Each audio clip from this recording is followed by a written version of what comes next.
Assalamualaikum warahmatullahi wabarakatuh. Selamat datang lagi di podcast horor Kalong Story. Di sini kita bakal mulai lagi cerita kisah seram dari pengalaman narasumber. Tapi sebelum kita masuk ke dalam kisahnya, jangan lupa klik tombol subscribe biar gak kelewatan episode horor berikutnya. Dan boleh juga tinggalkan komentar buat kita. Oke? Jadi duduk manis, ambil minum favorit kalian, dan mari kita mulai ceritanya. Siang menjelang sore, saat itu saya mengemudikan mobil jenazah menuju sebuah rumah sakit di kawasan Jakarta Selatan. Saya sendiri sudah 2 tahun bekerja sebagai sopir di salah satu perusahaan swasta yang menyediakan jasa mobil jenazah untuk diantar keluar kota. Sebelumnya, pekerjaan saya memang identik dengan mobil. Saya pernah mengemudikan bus, mobil bak, dan juga mobil travel. Kebetulan, kali ini rute yang saya akan lewati tak terlalu jauh. Jenazah ini akan diantar menuju Tasikmalaya. Sebelumnya, saya sendiri sudah pernah mengantar sampai Semarang, Solo, bahkan ke Lampung. Jadi Tasikmalaya bukanlah lokasi paling jauh yang pernah saya antar. Saya tiba pukul 4 sore. Saya parkir di depan rumah sakit. Karena jenazahnya masih dalam proses, saya duduk di sebuah kursi yang bisa digunakan orang untuk merokok. Di sana, saya ditemani salah satu orang yang kebetulan mengurus jenazah itu. Saat itu saya sendiri belum tahu dia keluarganya atau bukan. Karena sore itu juga cuaca agak mendung dan rumah sakit tidak terlalu ramai. Nanti Akang kontak nomor ini ya. Ini nomor keluarganya di kampung. Lokasi desanya sesuai kok sama yang saya bagi tadi. Pokoknya begitu mau dekat lokasi, telepon aja. Nanti depan gerbang sudah ada keluarga yang nungguin. Terus lanjut deh ikut iring-iringan, kata orang bernama Rafli itu menjelaskan pada saya. Akang keluarganya? Tanya saya penasaran. Bukan, saya temennya. Dia di sini gak ada keluarga, merantau.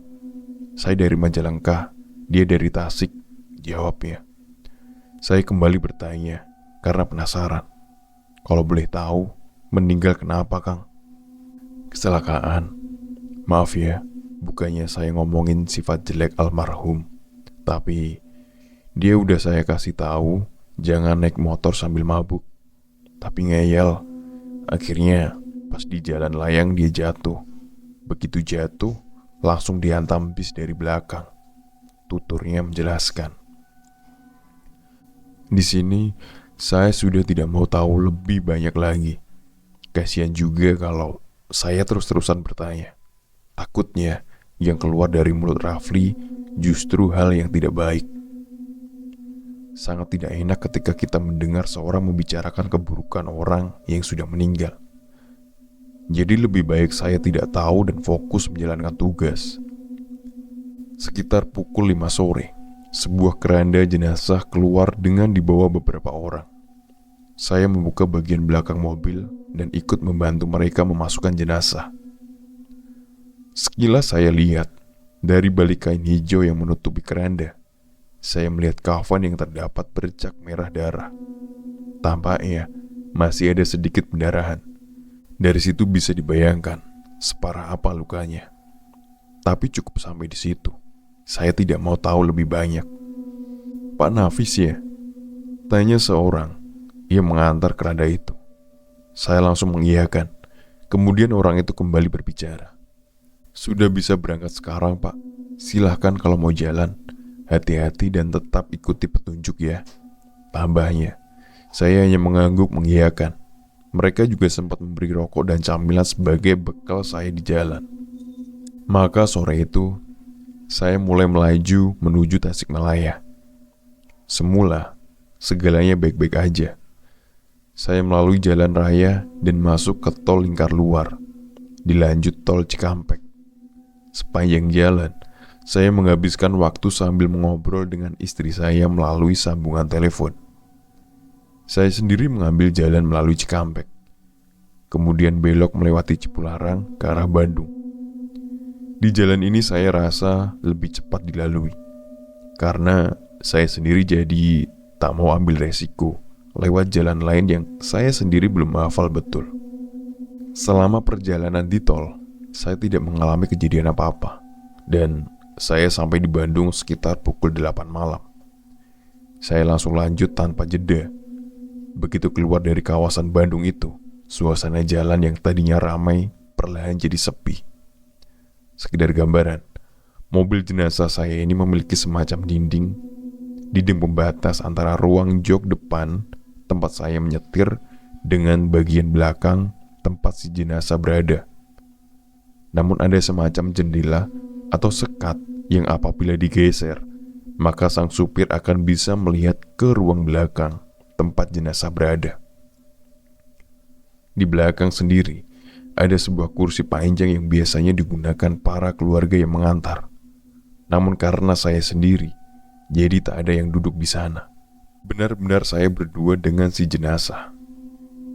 Semua bermula ketika saya mulai memasuki jalan yang cukup sepi. Di sini saya mematikan sirine dan suasana menjadi hening seketika. Karena terlalu hening, saya kemudian memutar musik. Saya berjalan mengikuti lokasi yang sudah diatur GPS ponsel saya. Perlahan saya memasuki jalanan yang berbatasan langsung dengan hutan dan perkebunan warga di kanan kiri. Benar-benar sepi, penerangan jalan pun seadanya saja. Saat sedang asik mendengar musik, dari belakang saya mendengar suara sedikit gaduh. Sepertinya keranda itu terguncang. Anehnya, padahal jalanan sendiri tidak rusak. Aspal jalan ini cukup mulus, jadi mustahil kalau sampai terjadi guncangan yang sampai membuat keranda itu bergerak. Saya kemudian membuka sedikit jendela yang memisahkan saya dengan jenazah. Saya lihat melalui spion tengah, keranda itu tetap pada tempatnya. Aneh ya, batin saya dalam hati. Saya kembali fokus, melupakan apa yang saya dengar tadi. Namun tak cukup sampai di situ. Kini samar-samar saya mendengar kalau jendela pembatas yang saya tutup tadi ada yang mengetuk. Saya pelankan volume musik dan mulai mendengar dengan seksama suara ketukan itu. Benar saja, ada yang tidak beres. Saya kembali mengeraskan suara musik, bahkan kali ini lebih keras. Saya abaikan suara ketukan yang masih terdengar itu. Mohon kerjasamanya ya, saya lagi antar kamu pulang. Sebentar lagi sampai. Mohon jangan ganggu saya ya, ucap saya dengan suara keras. Tiba-tiba, suara ketukan itu berhenti. Kemudian terdengar suara pukulan dari belakang. Ya, pembatas antara saya dan bagian belakang seperti ada yang memukul. Hanya satu kali, tapi keras banget. Saya kaget dan langsung rem mendadak. Saya atur napas sambil mengucap istighfar. Entah apa yang ada di pikiran saya. Saat itu saya malah membuka jendela dan melihat ke ruang belakang. Tak ada apa-apa di sana. Sialnya, jendela itu macet. Saya tidak bisa menutup kembali jendela itu. Seperti tersangkut sesuatu. Karena keluarga sudah menunggu, saya tidak punya waktu untuk memperbaiki. Terpaksa saya kembali jalan dengan jendela pembatas yang masih terbuka. Saya sendiri sedikit terganggu. Pasalnya, ketika saya melihat ke spion tengah, maka pandangan saya akan langsung melihat keranda itu. Jadi saya tetap fokus melihat ke depan tanpa berani sedikit pun menoleh ke spion tengah. Mulut saya tak henti-hentinya membaca doa yang saya bisa. Sementara di sisi lain, musik masih berputar dengan kerasnya. Lebih baik begitu daripada musik mati dan saya malah mendengar suara-suara yang tidak ingin didengar. Selama sisa perjalanan, saya kira gangguan sudah berakhir. Namun ternyata belum. Ketika mulai memasuki jalan-jalan tanah menuju kampung, saya kembali mendengar suara aneh. Suara yang bisa terdengar jelas, walaupun musik sudah volume besar. Suara itu lebih menakutkan, saya mendengar suara rintihan dari ruang belakang. Seperti suara laki-laki merintih kesakitan. Padahal jelas di belakang hanya ada si jenazah. Saya semakin ketakutan. Doa-doa kembali saya bacakan. Tapi suara rintihan itu terus dengar. Dalam hati, saya menahan agar mata saya tidak beralih ke spion tengah. Jangan sampai saya melihat ke spion tengah. Saya tidak mau tahu apapun yang ada di belakang sana. Sesekali saya mencoba menutup jendela pembatas, tapi tetap tidak bisa digeser. Suara rintihan itu semakin menjadi-jadi. Saya mulai memacu mobil dengan cepat. Tak peduli mau sebasah apapun jalanan, hingga akhirnya saya menyerah. Memang sejak tadi mata saya seperti sudah ditarik untuk melihat ke spion tengah. Saat itu saya lantas menoleh ke spion tengah untuk melihat ke belakang. Dari spion itu, saya melihat seseorang sedang duduk di samping keranda sambil menunduk. Namun bagian kepala serta wajahnya hancur tak berbentuk. Mulutnya menganga dan bajunya basah dengan darah. Dari sanalah suara rintihan itu berasal. Astagfirullah, siapa itu? Ucap saya sambil berteriak panik. Saya semakin cepat melaju. Suara rintihan itu masih terdengar.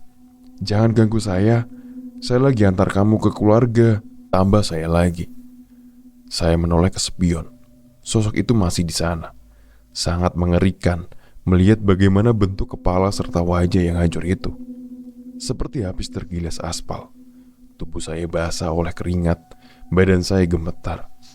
Saat itu, saya tidak peduli lagi. Saya terus memacu mobil saya ke depan. Kepala pun sudah pusing rasanya. Hingga sebuah motor membunyikan klakson dari arah belakang. Mendengar itu, saya kembali sadar dan langsung mengendalikan mobil. Motor itu kemudian menyalip saya dan berhenti tepat di depan mobil untuk mencegat saya. Saya segera berhenti sambil mengatur napas. Seorang penumpang motor itu mendekat dan berbicara.